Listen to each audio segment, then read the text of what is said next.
Law of attraction හෙවත් ආකර්ෂණයේ නීතිය කියන්නේ භෞතික විද්‍යාවට හසු නොවන අපූර්ව සංසිද්ධියක්. මෙම නීතියට අනුව භෞතික වස්තුන් පමණක් නෙවෙයි අපේ සිතවිලිත් එකිනෙක ආකර්ෂණය වෙමින් පවතිනවා. මේ අනුව ධනාත්මක සිතුවිලි සහිත පුද්ගලයන් වෙත ධනාත්මක බාහිර සිතුවිලි ආකර්ෂණය වෙනවා.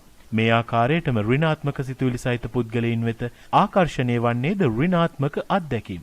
මෙම විශ්වාසය සම්පූර්ණයෙන්ම පදනම් වී ඇත්තේ අපේ සිතුවිලි සහ මනස සෑදී තිබෙන්නේ විශ්වාසය ආරම්භ වූ මොහොතේම ඇති වූ පාරිශුද්ධ ශක්තියකින් යන කාරණය මතයි. එක හා සමාන ශක්තියින් එකිනෙක ආකර්ෂණය වෙනවා. හොඳ සිතුවිලි සමගත් නරක සිතුවිලි සමගත් ආකර්ෂණය වෙනවා. සිතුවිල්ල හොඳද නරකද යන්න ඕනෑම අයෙකුට ඕනෑම විදියකට වර්ග කළ හැකි. වැදගත් වන්නේ එක සමාන සිතුවිලි එකට ආකර්ෂණය වෙනවා යන්න පමණයි. එම සිතුවිලි හොඳද නරකද යන්න ඒවා අත්දකින පුද්ගලයා මත තීරණය වෙනවා. ආකර්ෂණයේ නීතිය ඔබේ ජීවිතයට ඇතුළු කර ගැනීමට උපදෙස් කීපයක්. පළමුව ඔබේ මනස සැහැල්ලු කරගන්න. ඔබට අවශ්‍ය දේ ඔබේ මනසට කාවද්දා ගැනීමට නිර්වුල් මනසක් අත්‍යවශ්‍යයි. බොහෝ සාර්ථක පුද්ගලයන් භාවනා කිරීමටත් යෝග ව්‍යායාම වලට යොමු වීමටත් මේ ප්‍රධාන හේතුවක්. ඔබේ මනස අවුල් කරන දෑ වලින් හැකිතාක් ඈත් වෙන්න. ඔබට අවශ්‍ය දේ කුමක්ද යන්න හරියටම තේරුම් ගන්න. ඒ පිළිබඳව ඔබට සැක තිබෙන්නට බෑ. ඔබේ මනසේ සිතිවිලි වලින් විශ්වයට ඔබේ පණිවිඩයක් යවන බව තේරුම් ගන්න. විශ්වයේ ප්‍රතිචාර දක්වන්නේ ශක්තිමත් තරංගවලට පමණයි. ඔබට අවශ්‍ය දේ පිළිබඳව ඔබටත් විශ්වාසයක් නැතිනම් එවැනි දුර්වල තරංගවලට විශ්වයේ ප්‍රතිචාර දක්වන්නේ නැහැ. ආකර්ෂණය වීමේ නීතිය පිළිබඳව සම්පූර්ණයෙන් විශ්වාසය තබන්න. ඔබට අවශ්‍යයි ඔබ ධාරණය කරගත් දෑ විශ්වය ඔබ වෙත ලබා දෙන බවට විශ්වාස කරන්න. ඔබට අවශ්‍ය දේ ඔබට ලැබී ඇති ආකාරයෙන් නිතර මනසින් දකින්න. ඔබට අවශ්‍ය කෝටිපති ව්‍යාපාරයෙකු වීමට නම් ඔහු එතනට ළඟා වී ඇති අයුරු සිතේ මවා ගන්න. විශාල කාර්යාලයක ඔබ යටතේ ඇති විශාල සේවක පිරිසක් පාලනය කරන අයුරු හිතේ මවා ගන්න. එම සතුට විඳින්න. සතුට විඳින සෑම විටම එය ලබා දෙන මෙන් විශ්වයට සිතුවිලි වලින් බල කරන්න. ඔබට ජීවිතේ ලැබී තිබෙන දෑ කොලයක ලියන්න. ඒ පිළිබඳව අවංකවම සතුටු වෙන්න. තමාට ලබා ගැනීමට අවශ්‍ය දේ සහ ඒ සඳහා යොමු වන ආකාරයද නිතර නිතර කොලයක ලියන්න. ඔබ විශ්වාස කරන දෑ විශ්වය විසින් ඔබට ලබා දෙන බවට ඇති විශ්වාසය වෙනුවෙන් ස්තුති කරන්න. Taman දිනෙන් දින ක්‍රමයෙන් අරමුණු වලට ළඟාවන අයුරු තම ශරීරයට ජීවයක් කරගන්න. ඔබට ළඟාවන හොඳ හෝ නරක සියලු අත්දැකීම් වලට හේතුව ඔබේ සිතවිලි.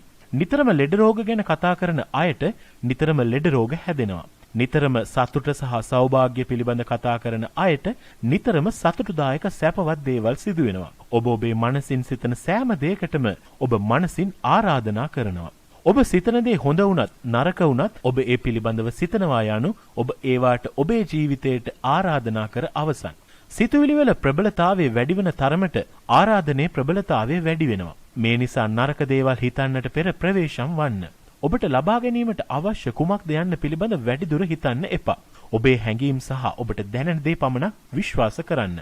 ඒ ලබා ගැනීමට ඇති ආශාව සහ අවශ්‍යතාවය වැඩි වෙන තරමට ඒවා ඉක්මනින් ඔබ කරා පැමිණෙනවා. වර්තමානයේ ඔබේ තත්ත්වය සම්පූර්ණයෙන්ම අමතක කරන්න. ඔබ ලබා ගැනීමට බලාපොරොත්තු වන අත්දැකීම ඒ ආකාරයෙන්ම මනසින් විඳින්න. ඔලිම්පික් පිහිනුම් ශූර මයිකල් පෙලිප්ස් පැවසූ දෙයක් තමයි ඔහු කුඩා කල පිහිනුම් පුහුණුවන අවදියේ සෑම රාත්‍රියකම නිින්දට යන තෙක්ම ඔහු ඔලිම්පික් තරඟ ජයග්‍රහණය කර රන් පදක්කම් ලබා ගන්න අයුරු මනසින් මවාගත් බවයි. ආකර්ෂණයේ නීතිය බලය වැඩි කර ගැනීම සඳහා දිනකට විනාඩි 15ක පමණ වේලාවක් ඒ සඳහා වෙන් කරගන්න. එම කාලය තුල ඔබේ අරමුණු සිහින ගැන පමණක්ම සිතමින් විශ්වයට ඒවා ලබා දෙන ලෙස බල කරන්න. මේ powerful thinking time ලෙස හැඳින්වෙනවා.